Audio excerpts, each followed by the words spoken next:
and it was a really nice sort of informal chat about, the issues of their industry.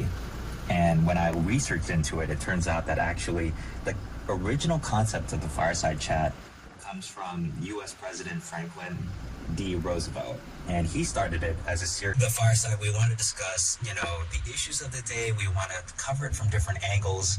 We don't want to get too caught up in the format, and we want to be sort of free to be ourselves and talk about it like, what does the average person feel about these kinds of issues and, the obsessions and the rest of it.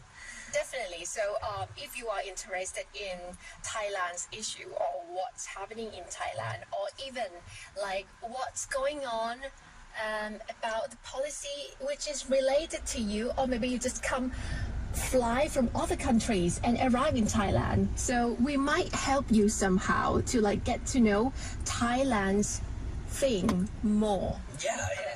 Exactly. Like all the different topics that I wanted to be relevant to people living in Thailand. I want it to be people who, it affects them.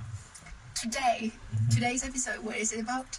Well, we're going to talk when the weather gets a little bit mild and it's chilly in some places, we have to deal with air pollution.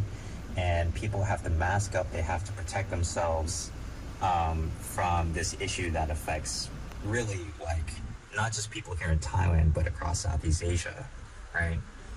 And I remember the first time that it really became an issue where I thought that it was fog. Yeah, I remember that. Yeah. Right?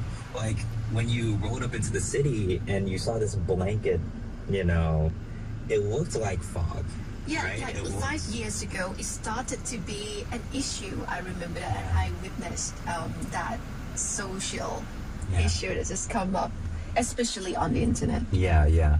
We kept on thinking because we're so used to traveling actually